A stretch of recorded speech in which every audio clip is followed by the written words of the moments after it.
लेकिन मेरा सीधा सवाल बहुत ज्यादा, और आज सिद्धार्थ जी हमारे साथ बहुत दिनों बाद जुड़े हैं। सबसे पहले तो शुभकामनाएं आपके निजी जीवन के लिए भी सिद्धार्थ जी, और एक बहस की शुरुआत आपके साथ आज कर रही हूं।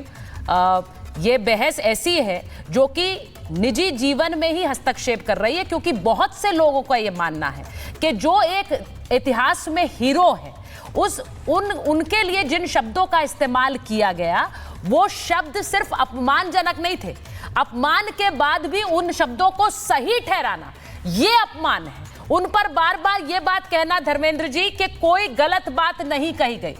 ये इतिहास पढ़ाया नहीं, जख्मों को कुरेदना जैसा है कि आप बार अपमान करें और उसके बाद उसको सही ठहराएं। मैं सीधे सबसे पहले मैं सिद्धार्थ जी आपके पास जाऊं, धर्मेंद्र जी के पास जाऊं, उससे पहले मुझे लगता है मैं दिलीप सिंह जी के पास जाना चाहती हूं और ये पूछना चाहती हूं कि सबसे पहले करणी सेना जगह जगह प्रदर्शन कर रही, सड़कों पर उतर रही है, पुतला फूक रहा है, कोई इनाम का ऐलान कर रहा है, कहीं कोई 1 करोड़ दे रहा है, कोई 5 लाख दे रहा है कि जबान काट के ले आओ। क्या मांग है आपकी दिलीप जी? देखिए सुचित्रा जी, मैं सिर्फ इतना बात, जैसे कि आपने मेरी बात से पहले ही आपने बता दिया कि एक तो गलती की उन्होंने, मतलब बहुत ही घटिया बयान, और इतना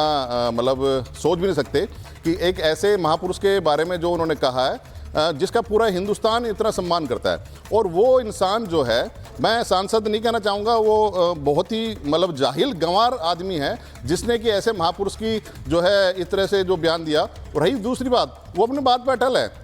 उसने एक बार भी नहीं कहा। दूसरा, उसकी पार्टी भी जो है बिल्कुल निकम्मी पार्टी है, उनके नेता निकम्मे हैं, जो कि उन्होंने एक बार भी ये नहीं कहा कि हाँ हमारे नेता से गलती हुई है। नेता ने भी कोई माफी नहीं मांगी। नहीं, वो तो वो एक मिनट धर्मेंद्र जी का ऑडियो दीजिए, धर्मेंद्र जी का ऑडियो दीजिए प्लीज। का इस्तेमाल आपके चैनल पे आप प्लेटफॉर्म दे रहे हैं इनको ऐसी बात रखने के लिए। नहीं, मैं ये बोल रही हूँ, उनके नेता कह रहे हैं कि आप दलित सांसद का अपमान कर रहे हैं, आप उनके घर पर तोड़फोड़ करते हैं, और उस तोड़फोड़ को सही कोई नहीं ठहरा सकता। सुचित्रा जी,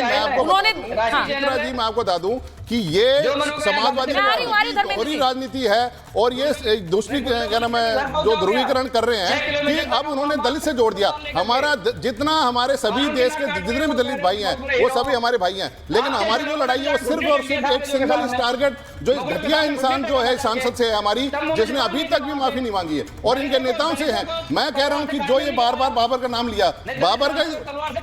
का तो खून ये खुद है, और बाबर का जो है औलादे हैं ये जितने भी हैं, और अभी तक इन्होंने जितनी भी माफी नहीं मांगी, ये बड़ा ही दुखद है, और इसका जवाब आने वाले समय मिलेगा। दिलीप जी, मैं आपका गुस्सा, आपका रोष मैं समझ सकती हूँ, लेकिन हम ऐसी उम्मीद करते हैं महाभारत में कि हम किसी के लिए व्यक्तिगत रूप से अपशब्दों का इस्तेमाल ना करें। मैं क्योंकि अगर मैं महाभारत इस बात पर कर रही हूँ कि एक देश के सपूत और एक शूरवीर का अपमान क्यों कर रहे हैं, तो हमें पहले अपने लिए एक व्यक्तिगत कुछ रेखाएं खींचनी पड़ेंगी, और वो इसीलिए है कि आप दूसरों के लिए अपमानजनक शब्दों का इस्तेमाल ना करें। सुचित्रा जी, मैंने मैं आपसे कहा कि हमारी जितनी भी जो लड़ाई है, हमारी कोई दलित समाज से या किसी अन्य से या किसी मुस्लिम से या किसी पार्टी से नहीं है, हमारी टारगेट सिर्फ इस सांसद से है। जो कि आज भी मैंने बयान देखा कि जो लोकसभा के अंदर, जो भारत लोकसभा के अंदर किसी एक पत्रकार ने पूछा कि आप जो माफी मांगेंगे नहीं मांगेंगे, उन्होंने कहा किस बात की माफी मांगे, उन्होंने कहा जो इतिहास में। अरे भैया, तुमने कितना इतिहास पढ़ लिया, कितने तुम इतिहासकार हो, तुम्हारा सब इतिहासकार भी हमारे साथ जुड़े हुए हैं, ओम जी हमारे साथ जुड़े हैं, मैं उनसे एक इतिहास, हिंदुस्तान में अगर एक इतिहासकार भी ये कह दे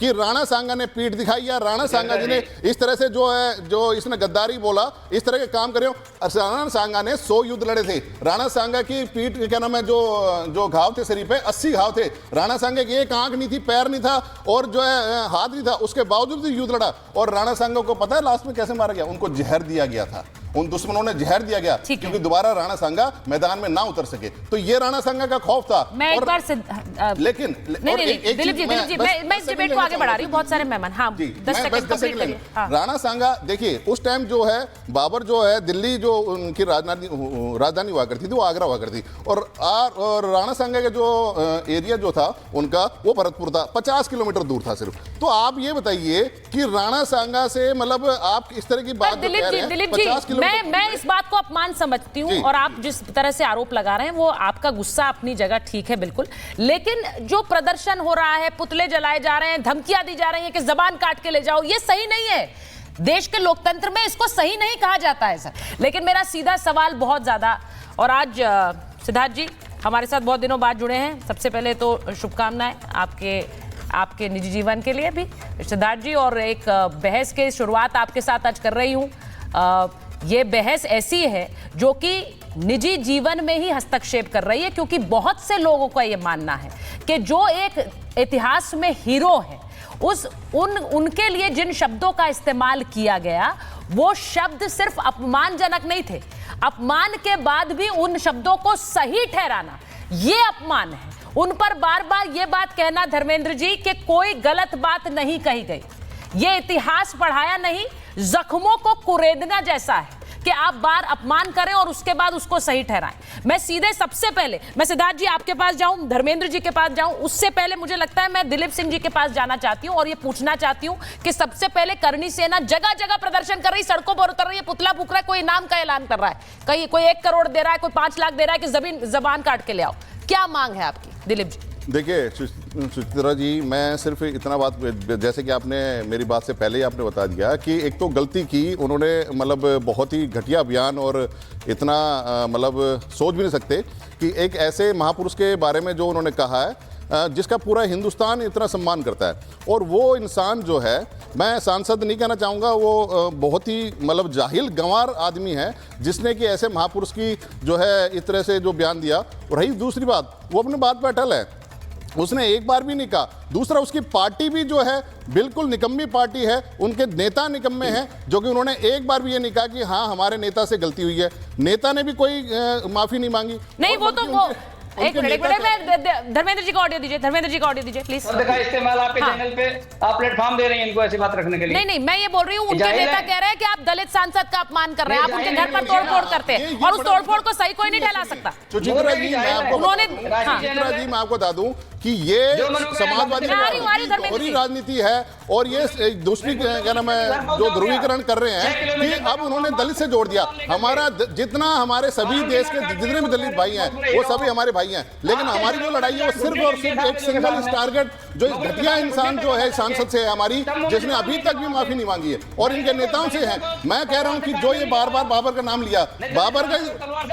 का तो खून ये खुद है, और बाबर का जो है औलादे हैं ये जितने भी हैं, और अभी तक इन्होंने जितनी भी माफी नहीं मांगी, ये बड़ा ही दुखद है, और इसका जवाब आने वाले समय मिलेगा। दिलीप जी, मैं आपका गुस्सा, आपका रोष मैं समझ सकती हूँ, लेकिन हम ऐसी उम्मीद करते हैं महाभारत में कि हम किसी के लिए व्यक्तिगत रूप से अपशब्दों का इस्तेमाल ना करें। क्योंकि अगर मैं महाभारत इस बात पर कर रही हूं कि एक देश के सपूत और एक शूरवीर का अपमान क्यों कर रहे हैं, तो हमें पहले अपने लिए एक व्यक्तिगत कुछ रेखाएं खींचनी पड़ेंगी, और वो इसीलिए है कि आप दूसरों के लिए अपमानजनक शब्दों का इस्तेमाल ना करें। सुचित्रा जी, हाँ। मैं आपसे कहा कि हमारी जितनी भी जो लड़ाई है, हाँ। हमारी कोई दलित समाज से या किसी अन्य से या किसी मुस्लिम से या किसी पार्टी से नहीं है, ठीक है। हमारी टारगेट सिर्फ इस सांसद से है, जो कि आज भी मैंने बयान देखा कि जो लोकसभा के अंदर, जो भारत लोकसभा के अंदर किसी एक पत्रकार ने पूछा कि आप जो माफी मांगेंगे नहीं मांगेंगे, उन्होंने कहा किस बात की माफी मांगे, उन्होंने कहा जो इतिहास में। अरे भैया, तुमने कितना इतिहास पढ़ लिया, कितने तुम इतिहासकार हो, तुम्हारा सब इतिहासकार भी हमारे साथ जुड़े हुए हैं, ओम जी हमारे साथ जुड़े हैं, मैं उनसे एक इतिहास, हिंदुस्तान का अगर एक इतिहासकार भी ये कह दे